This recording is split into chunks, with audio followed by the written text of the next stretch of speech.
Muhammadin fil awwalin wa salli wa sallim ala sayyidina Muhammadin fil akhirin wa salli wa sallim ala sayyidina Muhammadin fil mala'il a'la ila yaumiddin. Amma ba'd. Jamaah Masjid Ar-Rahmah yang dimuliakan Allah Subhanahu wa taala. Pada kesempatan kali ini saya akan menyampaikan, kita akan sama-sama membahas tentang 3 jenis atau 3 tipe kecerdasan. Jadi kecerdasan manusia itu banyak sebenarnya. Tapi yang penting, yang sangat core, yang inti dalam hidup kita itu setidaknya sekurang-kurangnya itu ada 3. Banyak yang mengatakan kecerdasan itu ada 12, ada yang mengatakan 9, ada yang mengatakan 7.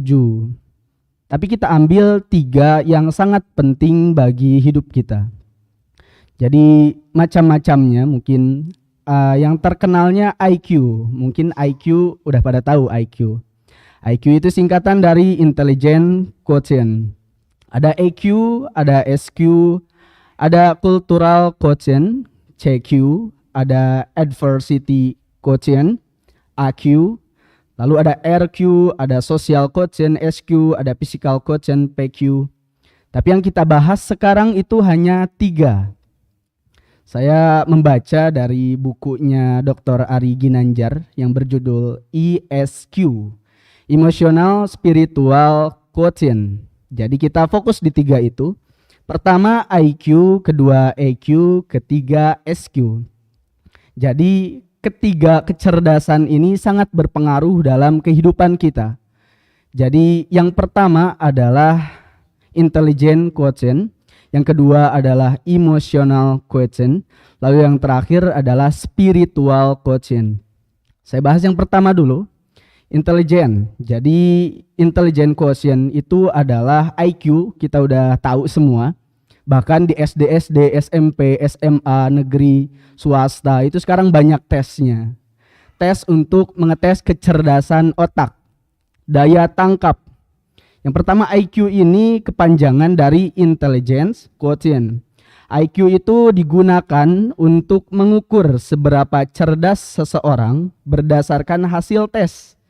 Jadi pada dasarnya tes IQ itu mengukur kemampuan seperti kemampuan berpikir logis, terus kemampuan membaca, kemampuan menangkap ilmu, memahami sesuatu. Jadi tentang teoritis itu disebut dengan IQ.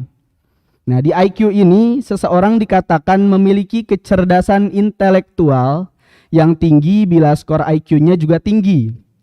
Kita banyak tahu IQ ini tokoh-tokoh yang IQ-nya tinggi seperti Albert Einstein gitu kan. Terus B.J. Habibie, Presiden Indonesia, itu adalah orang-orang jenius yang IQ-nya, Intelligent Quotient-nya atau kecerdasan otak, kecerdasan berpikirnya itu di atas rata-rata. Nah, IQ ini sangat penting karena ia sebagai alasan seseorang bisa berpikir atau akal sehat disebutnya.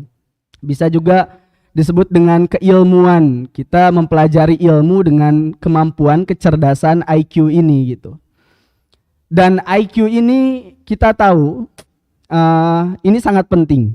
Jadi beberapa ayat tentang IQ ini adalah di Quran surah Al-Baqarah surah kedua ayat ke-269 yang bunyinya yu'til hikmata may yasha wa may yu'tal hikmata faqad utiya khairan katsira wa ma yadhakkaru illa ulul albab, yang artinya dia memberikan hikmah kepada siapa yang dia kehendaki. Dia di sini Allah maksudnya.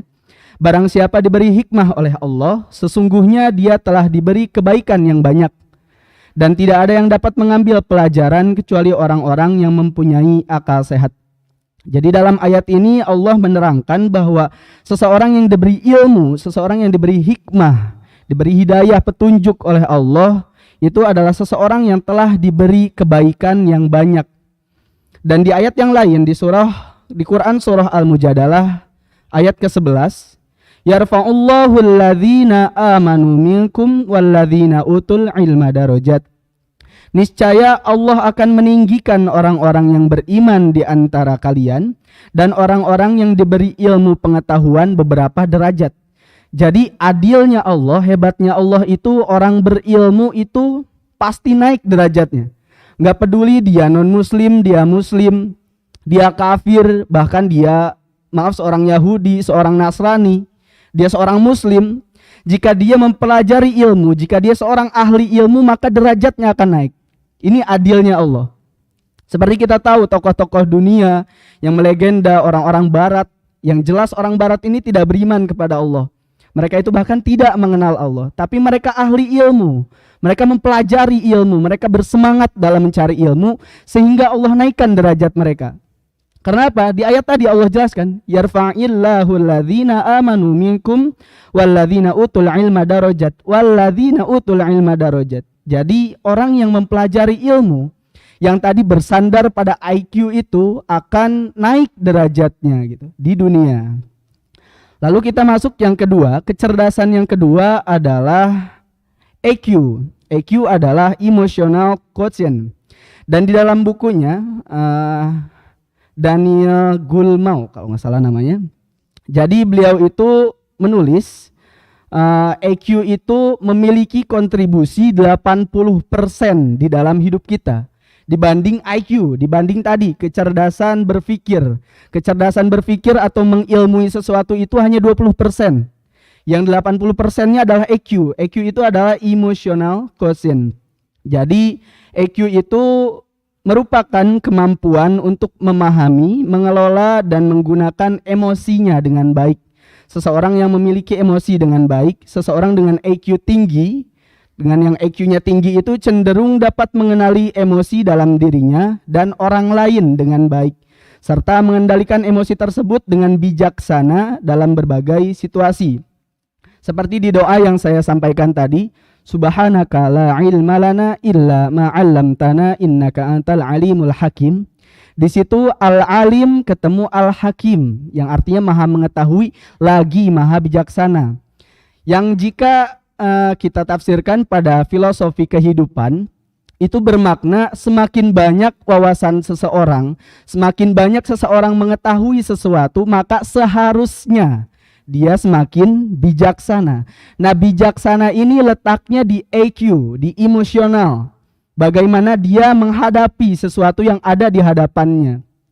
Jadi EQ itu bukan tentang 1 tambah 1 sama dengan 2. EQ itu adalah bagaimana saat ada orang marah di hadapan kita, kita bersikap. Bagaimana saat contoh yang terjadi sekarang gitu. Ada Israel dan Palestina.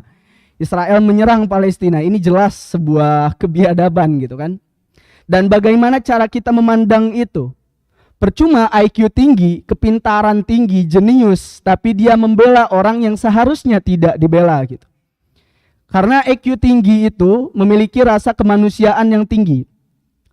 Setidaknya ada 3 poin dalam EQ. Yang pertama ada pengendalian diri, yang kedua ada empati, lalu yang ketiga ada memotivasi diri. Sebenarnya banyak, cuman saya ambil 3.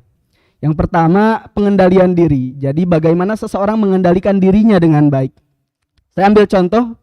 Allah Subhanahu wa taala berfirman dalam Quran surah Al-An'am ayat 108. Yang artinya, langsung saya artinya, dan janganlah kamu memaki sesembahan yang mereka sembah selain Allah, karena mereka nanti akan memaki Allah dengan melampaui batas tanpa pengetahuan. Nah, di sini kita meminta untuk pengendalian diri. Jadi kalau ada seseorang, ada orang kafir, ada orang non-muslim, misalkan mereka mendebat kita tentang agama, tentang Tuhan gitu. Lalu jika kita gagal mengendalikan diri kita dan kita memaki sesembahan mereka, kita menyerang mereka dengan cara yang memaki sesembahan mereka itu, Allah katakan di sini nanti mereka akan memaki Allah dengan melampaui batas tanpa pengetahuan. Akhirnya jadi lebih parah gitu. Makanya EQ diperlukan di sini, emosional yang baik diperlukan di sini agar kita paham jika kita melakukan ini efeknya apa. Jika kita melakukan ini efeknya apa untuk kita, efeknya apa untuk orang lain, itu disebut EQ. Seseorang yang EQ-nya tinggi pasti paham, jika saya ini, oh berarti ini buruk. Jika ini baik, oh berarti ini baik. Lalu di ayat lain ada juga in ahsantum li anfusikum wa in asatum falaha. Jika kamu berbuat baik berarti kamu berbuat baik untuk dirimu sendiri. Dan jika kamu berbuat jahat maka kerugian dari kejahatan itu sejatinya untuk dirimu sendiri juga. Quran surah Al-Isra ayat ke-7. Lalu kita bahas yang poin yang kedua. EQ itu punya bawahan lagi. Yang pertama tadi pengendalian diri, yang kedua ada empati. Sesuai hadis riwayat Imam Al-Baihaqi, yaitu Rasulullah Shallallahu Alaihi Wasallam bersabda, orang-orang yang penyayang akan disayangi oleh Allah yang Maha Penyayang. Maka sayangilah makhluk yang ada di bumi, niscaya makhluk yang ada di langit akan menyayangimu. Ini pentingnya empati, pentingnya kita memahami perasaan orang lain. Jika kebanyakan orang mengatakan empati itu adalah setuju, maka itu enggak selamanya empati itu setuju. Empati itu kita mencoba memahami perasaan orang tersebut. Kita mengambil sudut pandang melalui sudut pandang orang tersebut. Jadi kita menempatkan hati kita, emosi kita seakan-akan kita jadi dia. Nah, apakah kalau kita bersikap seperti ini ke dia, dia akan sakit? Dia akan sakit hati, dia akan depresi. Nah itu EQ, kita memahami perasaan orang lain. Lalu ada hadis riwayat Muslim, tidak beriman seseorang di antara kamu sampai ia mencintai saudaranya seperti ia mencintai dirinya sendiri. Lalu masuk yang ketiga, memotivasi diri.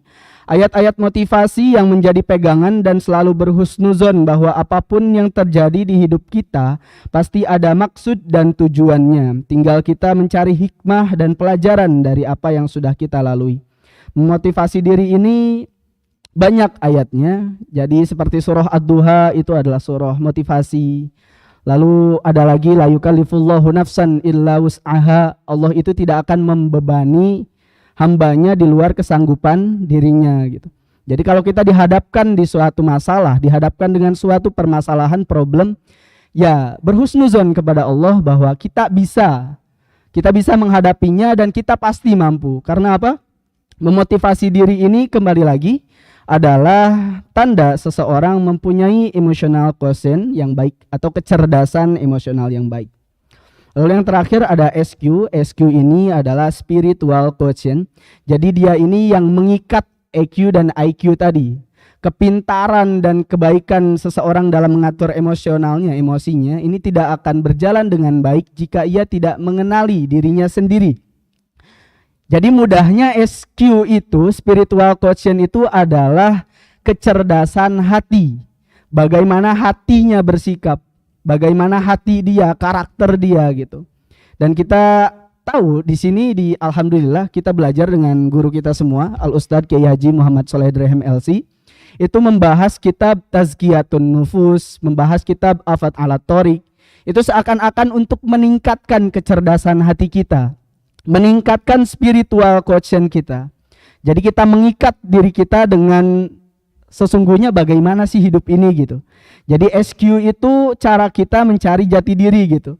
Cara kita untuk memahami dan menghubungkan diri dengan makna hidup, value dan aspek spiritual dalam kehidupan. Jadi kecerdasan spiritual tidak hanya terkait dengan agama aja gitu. Tapi juga melibatkan eksplorasi makna dan tujuan hidup. Dan kita alhamdulillahnya ajaran agama Islam itu memiliki ajaran yang sangat lengkap, sempurna.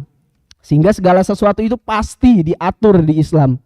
Pasti diatur. Jadi kita nggak usah bingung. Kalau kita menghadapi satu hal yang sulit di hidup kita, ya kita udah tahu solusinya gimana. Ya kembali ke Al-Quran dan melihat kepada hadis Nabi SAW melalui para ulama, melalui para guru-guru kita, ustadz-ustadz yang kompeten di bidangnya.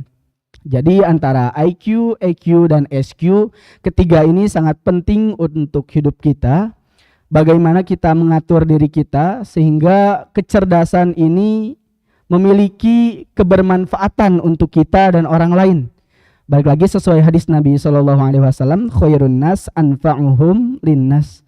Sebaik-baik manusia adalah manusia yang bermanfaat bagi manusia lainnya.